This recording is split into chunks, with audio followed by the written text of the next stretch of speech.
I talked to her yesterday. And no one The day begins with roll call. For a DHS worker, it's time to check in on the status of every child in Tulsa County in need of a home, and it's no easy task. We start, digging through all of our resources to see who would be appropriate. It'd be a good match, so it would be a better placement.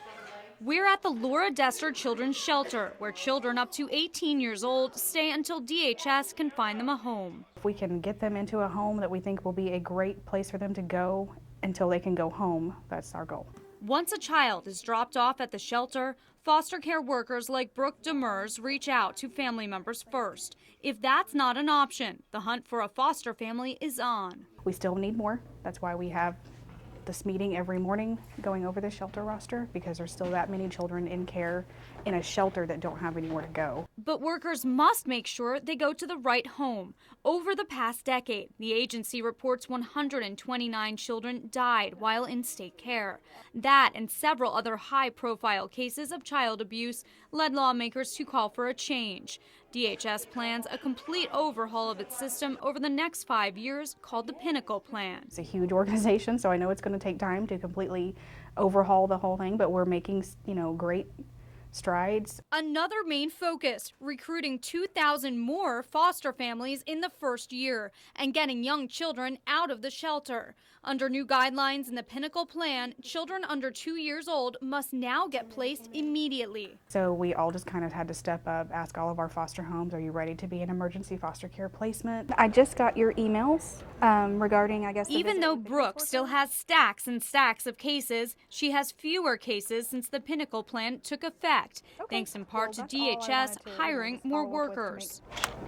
Trying to keep our caseloads down so we can focus more one-on-one with each case.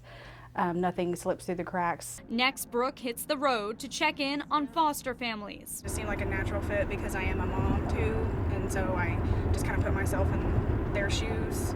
What would they do if what would I do if I lost my kids? It's really different, the kinship side. We stop by Kimberly Jeffers's home in Bixby. She's adopting a baby boy. He's just family. He's my child. I mean, I've had him almost his entire life. We only missed the first couple of weeks. She says it's important to love foster children as much as your own. No matter what the situation, no matter what the race, no matter what the age, they need what every kid needs. They need a stable home life with a family surrounding them to be supportive and love them, and just to take care of them.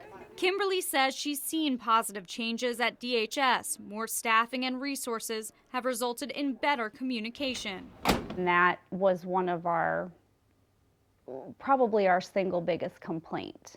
And we're not really having that problem anymore. So it's changed a lot of things for the better, I think. She often thinks about what life could have been like for her foster baby, soon to be her legal son, if they hadn't welcomed him into their home. He's been with our family his whole life, and none of us can imagine him not being with us. One more Oklahoma child out of the shelter. Sarah Goldenberg, 2 News, works for you.